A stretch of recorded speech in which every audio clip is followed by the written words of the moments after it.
now. Dr. Kari joins me live from Germany to discuss the politics behind Trump's comments and his plans on Greenland. We already know he'd like to take over. Happy New Year to you, Dr. Kari. Happy New Year to you too. All right, then let's go straight to the legality and sovereignty of the conversation here.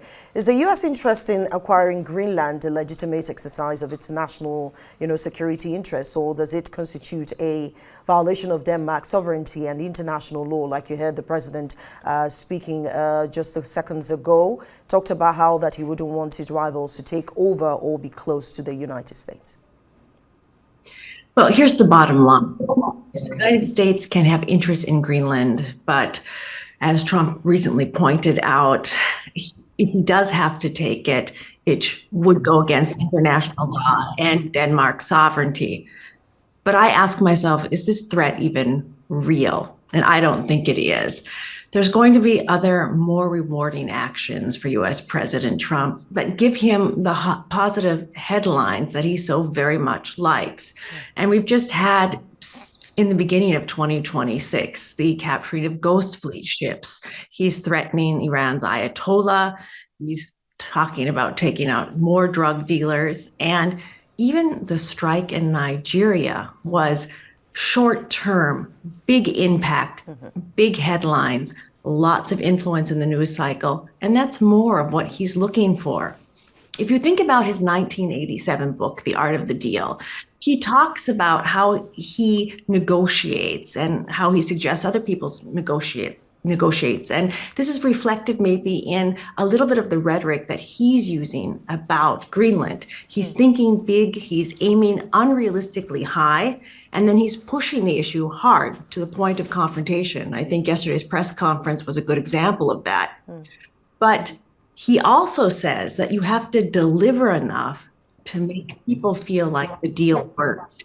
And I think there's going to be too high of a cost if he tries to push this and take Greenland.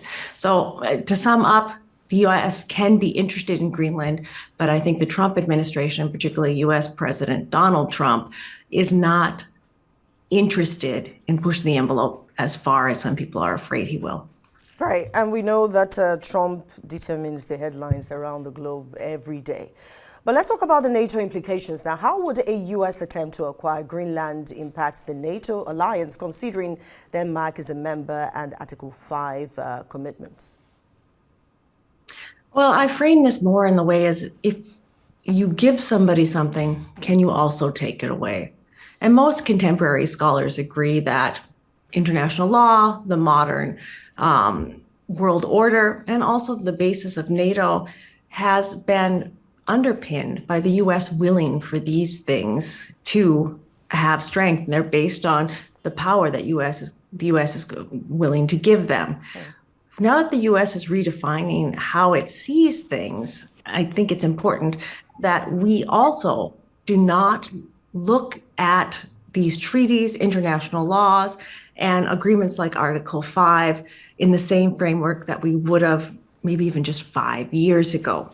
Of course, if Greenland was taken with military force by the United States, that would be the death of the North American Alliance, NATO. And it would also mean that there would be new types of alliances that would have to be found.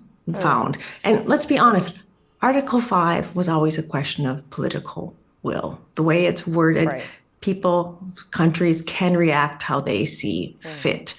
And the United States taking Greenland would be considered something that would destroy NATO. And it would then, of course, mean that the other alliances had to be found. Right. We have just a few, minutes left. Talking about strategic interest, is the U.S. interest in Greenland generally driven by national security concerns, or is it primarily about assessing the island's natural resources, such as rare earth minerals? Plus, I want you to answer that with China and Russia's role. How do China's and Russia's increasing presence in the Arctic region, influence the U.S. decision-making process regarding Greenland? Okay, well, I'm going to start with the last part first and discuss China, because China actually offers us a few models for how you could peacefully take over areas that you're interested in. In Russia's Far East, China has been leasing large swaths of land, be able to benefit from both the security aspect and the natural resources there. And now to the first part of your question, is this a question of security, or is it a question of the US getting richer from Greenland's natural resources? And it doesn't have to be one or the other. It can be both. And security planners and resource planners are talking about the same thing. They're linking Greenland to missile warnings, but they're also linking Greenland to the important minerals that create things like missile systems for defense. So we have to, again, look at this from a new angle and not say it's got to be one or the other, but it's actually both. All right, finally, before I let you go, just in a couple of sentences, Greenland's autonomy, what are the implications for Greenland's autonomy and self-determination if the U.S. were to acquire the island? Quickly. There's going to be no improvements of Greenland's situation, and their autonomy will probably be based on models like Guam, perhaps Hawaii, and the indigenous populations there both had less representation. And if you look alone at what Denmark offers Greenland's in terms of education, healthcare, if Greenland would change hands, and I use those words very carefully, the people living in Greenland would have less rights, less representation, and less benefits from their tax money.